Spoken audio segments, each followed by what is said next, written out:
Bienvenidos a Diálogos Cardón. Estamos en el plató de estrategias de inversión en la Bolsa de Madrid y hoy me visitan dos amigos a los que llevaba tiempo persiguiendo, Fernando y Juan Luis Polo. Bienvenidos. Muchas gracias. Muchas gracias por la invitación. Como se suele decir.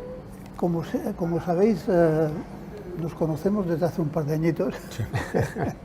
En la época en la que esto de Internet era todavía pre-burbuja. Total. Y lo que me gustaría es tratar un poco, por supuesto, de Good Rebels, pero también de vosotros. Vosotros habéis hecho cosas interesantes en el mercado español de todo lo que tiene que ver con el mundo digital. ¿Cuándo empezasteis concretamente, en qué año? Cada uno de vosotros. ¿El mismo año o no? A trabajar en el mundo digital. En el mundo digital. Pues, a ver, yo empiezo por mí, si quieres, que me tienes más a mano. O sea, quiero decir, la compañía tal y como la conocemos hoy actualmente, Good Rebels, es una compañía que nace en el año 97 y claro, el año 97 está a las puertas de los primeros compases.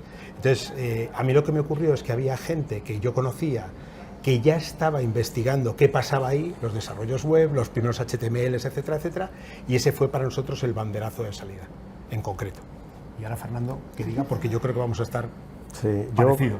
Yo siempre cuento que desde la barrera, desde consultoría, me metí en un grupo de e-business y a hacer la parte de cómo Internet iba a afectar a la parte de operaciones y supply chain.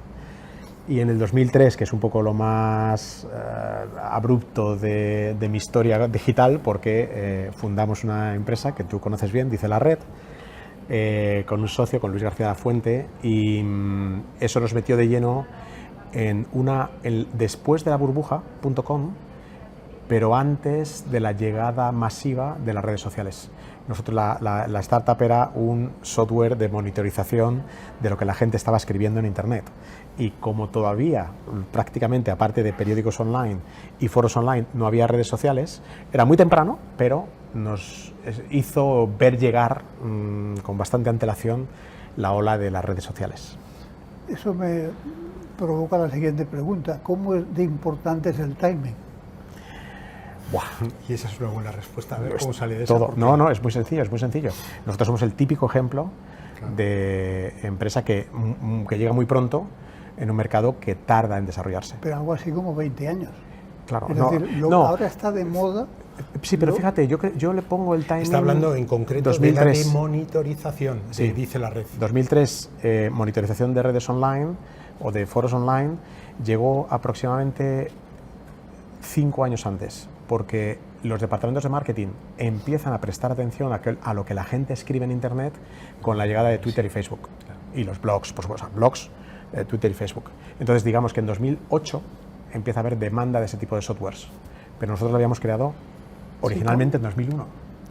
Y empezamos el desarrollo, o sea que 5 o 6 años antes no sobrevivimos. No, yo conozco perfectamente la historia. Y en nuestro caso el timing, pues te diré que nosotros llegábamos, yo diría que con el timing adecuado, la llegada a las .com, pero también se pararon las .com. Entonces con el mismo timing adecuado caímos como un castillo de naipes para abajo. En el año 2000 se pegó una castaña a todo el mundo. Claro, es que no salíamos de pobres en aquellos momentos. ¿Y la empresa se refundó luego o fue una empresa completamente nueva la que se creó? Mira, en el año, o sea, el nacimiento es en el 97, un poco el timeline muy rápido, el año 97 es el nacimiento, año 2001, 2002 quebramos la compañía, no se puede decir de otra manera, todavía estábamos en el día a día Maricruz y yo. Fernando tenía una participación porque siempre le había gustado estar del lado de sus hermanos viendo cómo aquello tomaba cuerpo, pero él estaba en Dice la Red con el lanzamiento de su propia startup, ¿no? Entonces, Maricruz y yo tuvimos que hacer frente a esa, más que refundación, refinanciación, y eso pasó pues por tirar de activos propios, volver a hablar con el banco y decirle al banco aquello de te prometo, por la gloria de los niños, ahora lo voy a hacer bien y además te voy a pagar lo que me vas a dar. Y bueno, parece que las dos combinatorias al final funcionaron. Entonces, ahí hubo un momento hasta el año 2010, Fernando se incorpora en el 2009, ahora lo comentamos si quieres más en en detalle, pero hasta el año 2010, que lo que vamos es cogiendo poco a poco ritmo. Es verdad que salimos del momento crítico por un esfuerzo en la parte comercial, aquello empieza a tomar cuerpo y nos aproximamos hacia el 2010, ¿no? Al momento mágico de los ¿Cómo ha sido la community trayectoria managers. del nombre? Vale, la trayectoria del nombre, pues mira, 20 años con es que joder, son 28, claro, 20 años con el nombre de Territorio Creativo sigue siendo la razón social, pero también la marca comercial, y luego en el 2017 damos el cambio de marca comercial a Good Rebels, ¿no? Y yo creo que era un momento maduro, porque del 2010, y esto que lo cuente Fernando porque ya empieza a estar en primera persona y viene empujando el cambio, era el momento maduro porque es que estábamos delante de otra compañía, no tenía nada que ver con el Territorio Creativo, muy reconocido, pero que ya no hacía nada de todo aquello, o ya hacíamos muy poco de aquello, o éramos una compañía muy diferente, ¿no? Pues Fernando, una pregunta en esa línea que me llama mucho la atención es ¿cómo le explicas a una empresa cuándo hay que cambiar el nombre? Wow. O sea, ¿cuándo o a tu hermano mayor. Y es algo, o a tu hermano mayor también. Pero bueno, es que mis hermanos lo vieron con buenos ojos y lo entendieron muy rápido, que impulsaron ese cambio. Sí. No solamente es una... Pero es verdad que una empresa en un momento dado, cuando tiene que plantearse ese cambio de nombre, lo primero es, si tienes pocos recursos y va a ser difícil comunicar ese cambio de nombre, siempre vas a perder equity de marca. Siempre, y a nosotros nos ha pasado y todavía nos pasa. Somos una empresa de servicios profesionales independiente, de tamaño mediano, y no tenemos la capacidad que pueda tener una IBEX 35, a la que estamos aquí, para impulsar esa notoriedad de marca de la nueva marca, ¿no? Entonces, es una decisión muy sensible, delicada, que hay que hacer con cuidado.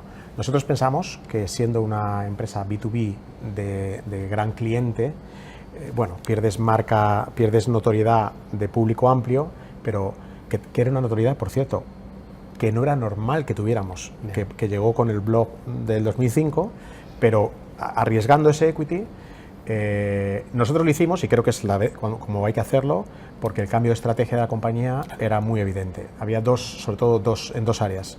Una era la internacionalización de la compañía hacia Europa, es decir, hacia mercados no hispanoparlantes. Cuando estábamos en México, en Colombia, se podía utilizar Territorio Creativo con un conocimiento de marca además, pero cuando empiezas a salir de Pirineos hacia Europa, el nombre no funciona bien, y menos porque quieres vender servicios digitales y la marca país no ayuda. Si fuera creatividad o moda, a lo mejor ayudaría, pero no en servicios digitales. Eso por un lado. Por otro lado, el hecho de que incluso ya había también un cambio de estrategia de servicios. Queríamos evolucionar de nuestro posicionamiento fuerte redes sociales. Redes sociales llevaba 7 años con una demanda fuerte, se veía que ya se estaba comoditizando en cierto sentido, al menos el conocimiento de trabajar en redes sociales, y claro, queríamos reposicionar un poco el tipo de servicios que hacíamos. En este caso, son dos razones para justificar un cambio de marca. Normalmente cuando me han preguntado sobre ello y alguien me dice, ¿crees que deberíamos cambiar la marca?, suelo decir, si tienes muy claro que hay un posicionamiento que hoy te perjudica, un posicionamiento asociado a tu marca que hoy te perjudica por algún motivo, pues debes intentarlo. Pero evidentemente es un proceso, bueno, especialmente más en empresa pequeña, mediana. Aparte que hay nombres que no dicen nada, o sea, tú no puedes llamar una empresa siempre Luis Ocaña Hermanos. Por ejemplo. Hay reposicionamientos. A pesar de que hay buenos ejemplos en España. Hay muy buenos ejemplos que han funcionado muy bien. Sí, y de hecho incluso, pero la mayor parte de las, si te das cuenta, la mayor parte de las empresas, muchas de las de servicios que han llevado el nombre de los fundadores, han ido poco a poco pasando a las iniciales. De forma que PwC, EY, JIC, todas las empresas que llevan los apellidos de los fundadores han ido a las siglas para difuminar, sobre todo suele ser la falta del fundador, que ya no está. Claro.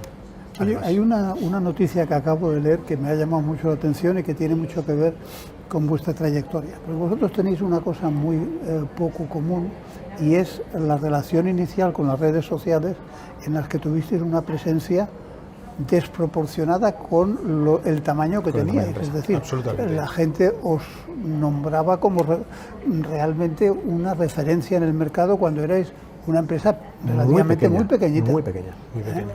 Bueno, pues hoy leo que Accenture ha estado a punto de comprar WPP. el rumor se mantiene, ¿eh? Puede que lo termine comprando. Puede que todavía no haya terminado el rumor. Si entiende qué hacer con ella. Pero fijaros que es una empresa de consultoría, auditoría y tal, una empresa de publicidad, o sea, ¿cómo Pero se además empiezan a...? no es una empresa de publicidad, es una de las empresas de publicidad, porque ahí hay un pequeño grupo, que todos igual que en consultoría hay un pequeño grupo de las grandes, pues esto es lo mismo, ¿no? La cuestión yo creo que esto es un tema que hemos discutido hasta la saciedad. Ten en cuenta que tienes al hermano que venía con el apellido de Territorio Creativo, porque a mí me gustaba la creatividad, no es que a Fernando le guste, pero entiéndeme, desde el punto de vista de entregar cosas de esa manera, ¿no? Y Fernando venía con una escuela bien diferente, la de PricewaterhouseCoopers, donde la entrega de producto tenía que ver mucho con la parte de consultoría, de análisis, etcétera, ¿no? Y siempre hemos estado diciendo, y yo creo que el tiempo nos dio la razón, que la mezcla de los dos estilos, el mezclar la creatividad en el punto que te da el resultado, con la consultoría que además entiende el negocio del cliente, que es capaz de hablarle en términos de negocio, nos dio un resultado, tal vez ese que tú estabas comentando, estar en el lugar que no nos correspondía por tamaño, etcétera. Entonces, si ahora eso lo bajamos al juego de consultoras grandes y agencias grandes, yo diría que siguen jugando e intentarlo por todos los medios. Han ido comprando algo más pequeño, han ido intentando parecer más creativos de lo que eran, pero en el fondo, esto lo dijo siempre Fernando y le dejo que lo remarque,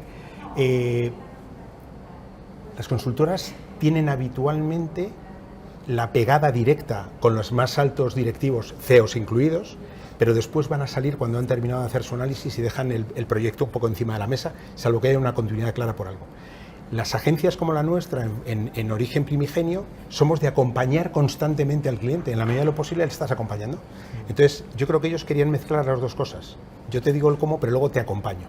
Porque ahí si no, me voy y ya entra otro. Entonces, yo creo que por ahí van los tiros. Y esto es un tema que nosotros nos llamamos agencia consultora, porque queríamos demostrar que el cambio que se estaba produciendo era que la digitalización le daba peso al cliente, le daba poder al consumidor o al cliente.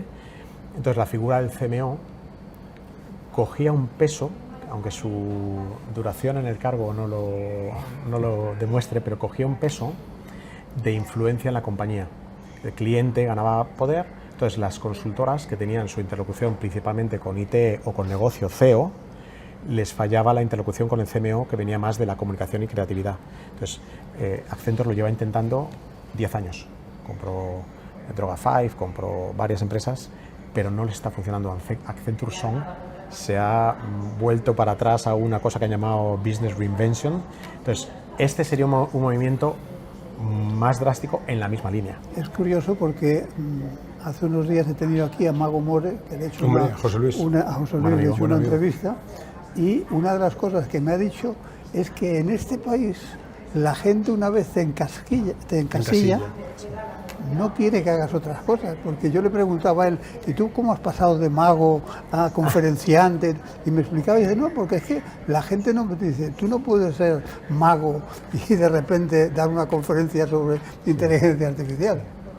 Sí, yo creo que no solo es en este país, creo que es una tendencia humana a encasillar para simplificar la comprensión del mundo, ¿no? Encasillar y categorizar y poner etiquetas, ¿no? Pero es verdad que es difícil ese juego. Oye, vosotros habéis tenido siempre una postura intelectual poco común. Él sobre todo, y habéis que es el hermano intelectual del grupo. Eso no es cierto y lo sabes. Habéis escrito una o varios libros. Yo conozco Libertarios, ¿no? ¿Se llamaba? Sí. Libertarios y Socialholic. Socialholic fue el primero. De la cubierta roja. Marketing en redes sociales. ¿De qué os ha servido? No sé. ¿Alguna conferencia habrás dado? Las dimos conjuntas, luego las hemos dado por separado. Sí. Hombre, Fernando siempre apuntó... Bueno, Fernando trajo a nuestras vidas a lo mejor algo que podías intuir, yo creo que ni eso, pero trajo a nuestras vidas el concepto de thought leadership, el liderazgo de pensamiento. Oye, si te perciben como más listo que el resto, por alguna razón, porque dices esto, porque lo dices con soltura, porque has hecho aquel proyecto... Porque atreves a escribirlo. porque te pones a escribirlo y tal, total, que al final el contenido apuntaba en esa dirección, pero hombre, y el contenido del blog, sabes que nos ha dado un muy buen juego, ha sido nuestra gran arma secreta o no tan secreta. Pero es verdad que el tema del libro, como bien apunta un buen amigo, José María Palomares, cuando él dice, no, que en realidad lo dice Dani Romero Abreu de Thinking Heads, que dice que escribir un libro te convierte en autor, pero también te otorga autoridad. Y ese es buena. Claro, por ahí vienen un poco los tiros de lo que pasó con los libros. Socialholic todavía vende. Está en vende. 9ª edición, vendió 10.000 ejemplares, que es un éxito de ventas absoluto en un libro de marketing en español, escrito por españoles, por cierto. Sí. Y evidentemente... A menos que seas Isra Bravo. Claro. Ahí está. Entonces, eso te da una notoriedad de marca importante, porque el libro demostraba, digamos, metodología y conocimiento de casos, y a nosotros nos ayudó, nos impulsó directamente relacionado con los servicios que otorgamos, ¿no? Pero en cualquier caso, yo creo que es un ejercicio también a ti te ayuda, ¿no? Hay un punto del libro que es que a ti te ayuda a estructurar tu pensamiento. Otra cosa es que hoy es más fácil publicar libros que hace 10 años, y hace 10 años era más fácil que hace 20. Igual que hoy todo el mundo es profesor del IE. Ahora que me están oyendo mis compañeros del IE, no quiero que lo tomen a mal, pero hace 15 años el profesor del IE... Que por cierto no lo llevan nada bien, porque yo he hablado con ellos y me han dicho, dice, pero bueno, aquí todo el mundo es profesor del IE y nosotros no sabemos nada. Y digo, pues a mí me pasa lo contrario, porque yo he sido profesor del IE, ahora no lo soy. Cuando era difícil serlo. Oye, perdona, y sigo ahí. No te retiran. Aunque no estoy dando clases. No te jubilas. Les viene bien tu marca personal. Hombre, claro, ya ves. Muy bien. Oye, una cosa, en el tema de el talento, que vosotros escribís mucho, sabéis mucho y tenéis mucho talento en una empresa que es difícil controlar ese talento. O sea, ¿cómo consigues que una empresa de tamaño medio, o sea, vosotros todavía no estáis en los 100 millones de facturación, que tampoco es una gran empresa, o sea, las grandes... Estaremos en los 20 este año, pero no estamos en los 100. Ni en los 1000, que es el tamaño. Eso, ¿cómo consigues captar el talento que necesitas para que realmente una empresa relativamente pequeña pueda tener el talento que necesita para vendérselo a sus clientes? Este sí que es un tema de Juan Luis. Que lo he aprendido de él, además. Porque te recuerdo que el segundo libro fue Libertarios. Un pequeño inciso, ahora antes de entrar, no me voy por las ramas, prometo que no es una novela río, hay que volver al central, pero un pequeño inciso, y es, por alguna razón, al paso del tiempo, yo lo que sí que le transmito a la gente que nos quiere un poco ver cómo ha funcionado eso, dices, mira, al final tú estás haciendo con tus clientes lo que tú hiciste en primera persona. En primera persona hicimos toda la parte de los blogs, luego las redes sociales, luego aprendimos. Entonces de ahí sacas un aprendizaje de haber tocado pelo directamente. Y eso luego lo pasamos a un libro. Pues mira, miel sobre hojuelas. Bueno, pues con el tema de libertarios, talento, etcétera, etcétera, esa iniciativa comienza cuando pasa. En el año 2010, y no solo para nosotros, supongo, pero para un gran número de compañías, incluida la nuestra, era una paradoja absoluta. Por una parte, gente que no teníamos, cultura financiera avanzada, había descubierto una empresa que se llamaba Lehman Brothers. No conocía de nada, pero que sí la conocí del tirón, el día que además el banco te pedía el dinero a ti en vez de prestártelo. Por una parte teníamos un problema de financiación muy grave, importante, como tantas otras, porque te habían cortado líneas de crédito de tu día a día, ¿no? Pero al mismo tiempo, nosotros estábamos en una posición privilegiada, que es un poco lo que vive Fernando ya cuando él lo coge desde el año 2009, ya empieza a ver el tema, tal, y es cuando él decide incorporarse, y es que estamos muy bien situados para lo que venía a continuación. Que la gente decía, oye, esto de los community managers, parece que estos chicos saben, que vengan y nos cuenten. Entonces tienes la paradoja de, no puedo pagar a la gente lo que realmente va a valer e incorporar al ritmo que tengo que incorporar, pero al mismo tiempo tengo delante posibles ofertas, proyectos y demás. Entonces tuvimos que gestionar ese primer golpe. Y ahí llegó, yo creo que de manera, siempre, aunque él no quiera reconocerlo, yo siempre le menciono a él porque él viene con una estructura mental que nosotros, llámalo X, nunca has pasado por ahí o simplemente no la tienes presente, no la vislumbras, pero él sí. Y él decía, mira, la mejor manera de que y además venía de recomendarnos ya autores para leer de qué estaba pasando, cómo se estaba cocinando a raíz de las redes sociales. La mejor manera es que las personas perciban que forman parte del proyecto. Entonces, ¿cómo haces que las personas perciban que forman parte del proyecto? Bueno, aparte de decirle que simpático eres, que majo y te sonrío mucho, tienes que crear un proyecto que sea ilusionante, que la gente diga, es que es verdad, esto de las redes sociales está pegando y yo puedo estar ahí aprendiendo. Punto 1. Punto 2, una vez que se incorporan, pues tú tienes que hacer que lo que has dicho se convierta en realidad. Entonces tienes que hacerles partícipes, tienes que dejarle que tengan visibilidad en aquellas redes sociales. Yo recuerdo por aquel entonces las empresas tenían capadas todavía los LinkedIn's, los Facebooks y demás, y nosotros éramos barra libre y tal. Entonces eso es un poco lo que conforma, y luego, bueno, pues luego una sofisticación mayor. Y que hemos aprovechado la actualidad para atraer ese talento, pero cuando llega el talento tienes que vivir, ¿no? Tienes que ajustar la promesa. Y voy a citar 3, 4, 5 cosas. Nosotros se nos percibe como una empresa innovadora y mucha gente, no todo el mundo, pero mucha gente sabe que somos especialmente innovadores en la gestión de talento. Nosotros en el 2012 hicimos que la P&L fuera pública para todas las personas cada mes, la cuenta de pérdidas y ganancias. En 2014 hicimos que los sistemas de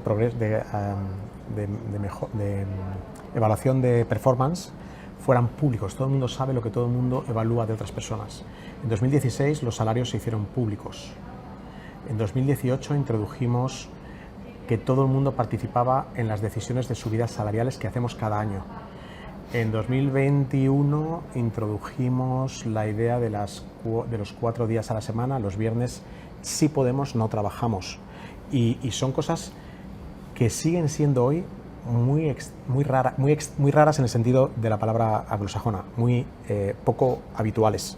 Entonces, la gestión de talento en parte es tu red de alumni, de alumnis, de gente que ha trabajado contigo hablando de la compañía. Porque tú puedes en LinkedIn decir qué guays somos, pero la gente cuando va a trabajar contigo va a preguntar a gente que ha trabajado en la empresa. Es como un cliente. Cuando preguntas a alguien y te habla bien de una empresa, tu nivel de atractivo, ¿no? de sexy, ¿no? Se incrementa. Entonces yo creo que no hay que contar cosas en LinkedIn, lo que hay que hacer es cosas para gestionar y atraer talento. Que por cierto luego ellos, si además les has hecho ver que tienen una oportunidad de contar las cosas en LinkedIn para ellos mismos, están arrastrando la bandera de la compañía. ¿Y eso lo habéis convertido en un producto? ¿Perdón? ¿Eso lo habéis convertido en un producto para venderlo a empresas? Sí. Yo no sé a ti, pero a mí en el año 2015, la publicación del libro, que yo se lo di como se lo dimos a conocer a tanta gente, pero gente más cercana, no recuerdo quién, me decía, oye, pero esto, ¿vosotros qué pasa? Que es que os gustan las utopías. Es que esto que estáis contando aquí de que tus trabajadores van a hablar bien de la compañía. Quiere hablar bien de la compañía, pero qué desastre es este. Pero si no les pagas, ¿cómo van a...? Es más, posiblemente están muy mosqueados contigo y tal. Bueno, aquello se quedó en ese agua de borrajas. Pero 10 años después están funcionando a pleno pulmón, no por nuestro lado solo, sino por otros lados, lo que llaman los proyectos de embajadores de marca, ¿no? Entonces, empleados embajadores. Eso es. Los propios empleados, que además es que se monta de manera estructurada, porque la gente piensa que esto lo van a hacer porque sí, pero se hace. Es el área que más, en los últimos 5 años, el nuevo servicio de Good Rebels que más ha crecido es el ámbito de Employee Advocacy o de proyectos de embajadores de marca de empleados, ¿no? Estamos hablando de que tenemos, no sé, ha sido un crecimiento de 100.000, 200.000 euros al año a 1,5 millones o 1,7 millones este año. Y hay un proyecto detrás, que es un acuerdo, un proyecto, un partnership con LinkedIn, que se llama Movimiento Nexo, que tiene que ver con eso, ¿no? Que además impulsa Juan Luis. Bueno, hay una frase de Branson que yo repito mucho, porque creo en ella, que es cuida de tus empleados, que ellos cuidarán de tus clientes. Hombre. Y esa es clave. Radical. Yo cuando veo a un propietario de empresa pyme de cierto tamaño que despide a un empleado sin decirle adiós, sin sentarse con él, sin decirle lo que ha aprendido, que sienten que se marcha pero que le desea lo mejor, o sea, crear un goodwill alrededor de tu empresa. ¿Cómo es posible que todavía en siglo XX sigamos haciendo lo mismo que hacíamos en el siglo pasado? Yo creo que es cuando la presión financiera se desconecta de la gestión empresarial.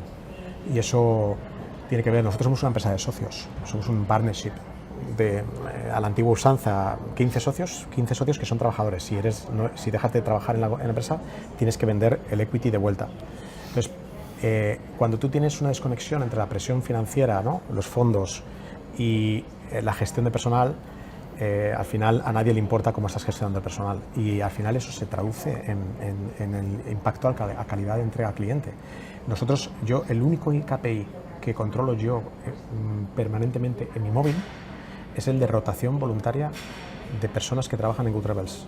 Nuestras rotaciones voluntarias han llegado a estar en los peores años en 15%. El sector, por información que hay publicada, el sector agencias digitales, servicios digitales en gran ciudad, Madrid, Barcelona, Bilbao, etcétera, puede estar del 20 y el 30%.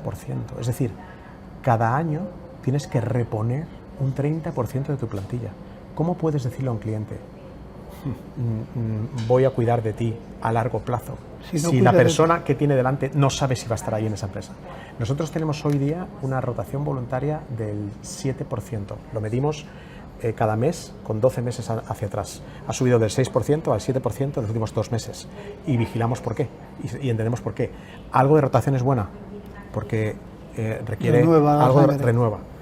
Pero vigilar la rotación es el primer dato que mostramos a nuestros clientes cuando prestamos credenciales y decimos: mira, primero te digo cuál es la rotación voluntaria y luego te digo cuál es mi duración media de relación con cliente, que está en 5,9 años. La media medida por Scopen es 3,9.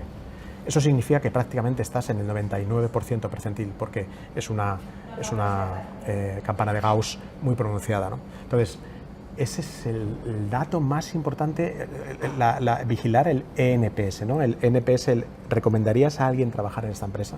Que es algo que, por cierto, nosotros hacemos. Vosotros tenéis también un tema, ahora yo estoy suscrito, como sabes, a la newsletter esta que mandáis sobre inteligencia artificial, y me gusta mucho la seriedad con la que lo estáis haciendo. Pero, ¿cuál es un poco demasiado serio, quizá. Un poco demasiado serio, quizá. No, yo creo que está bien.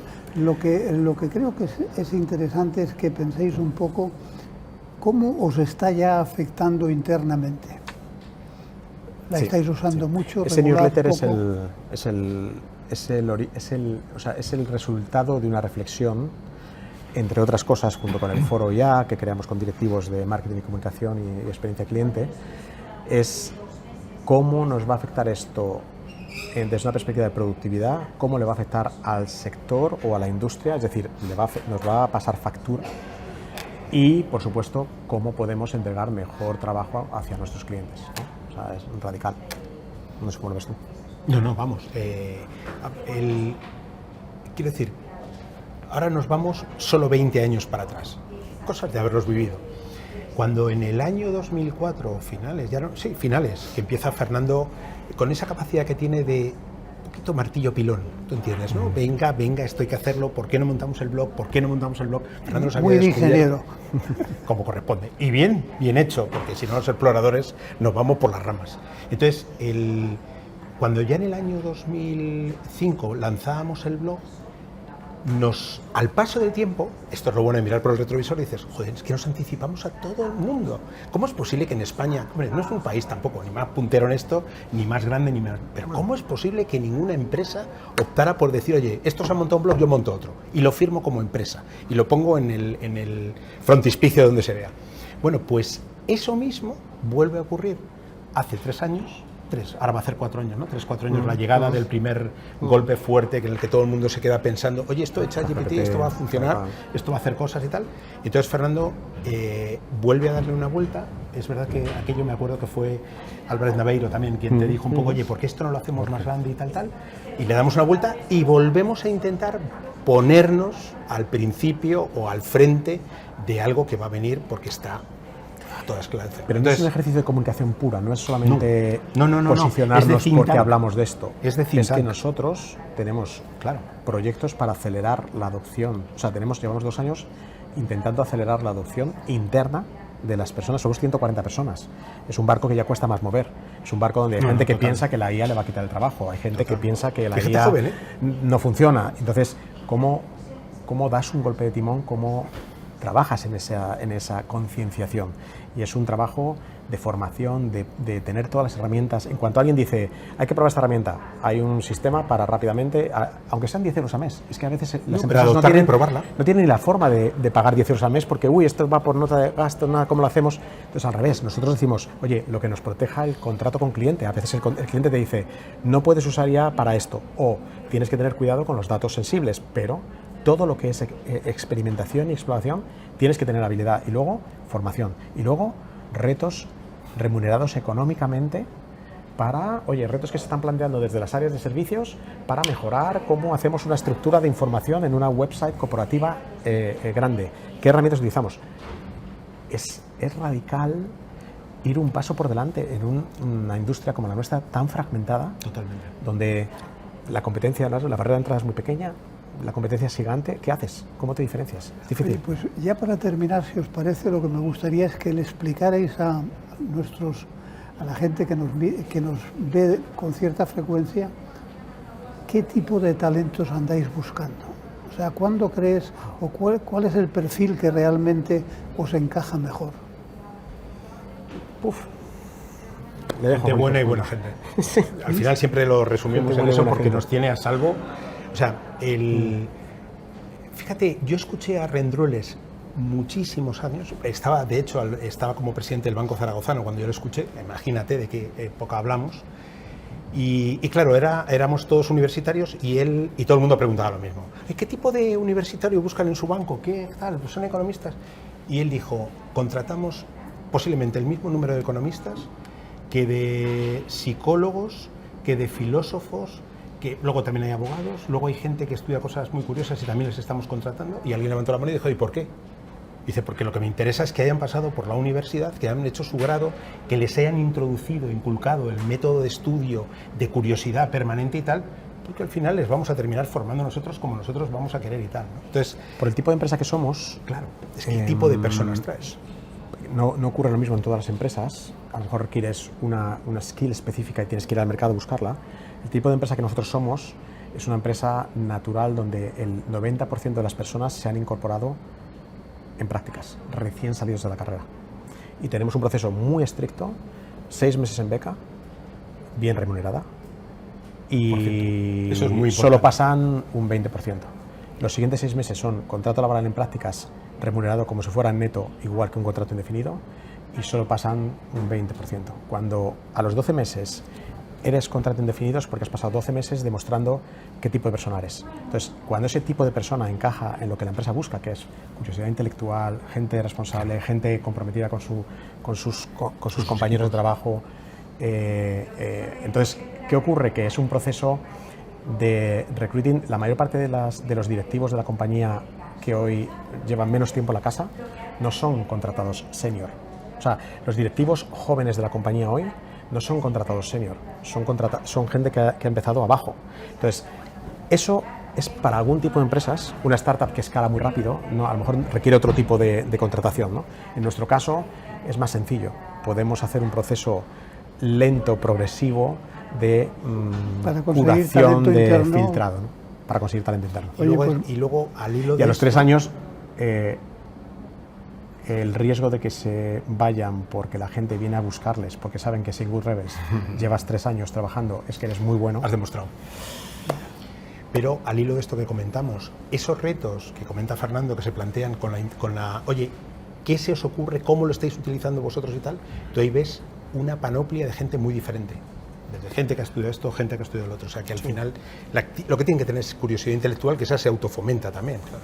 Fenomenal. Oye, pues muchas gracias por haber venido. Como siempre ha sido una conversación muy interesante.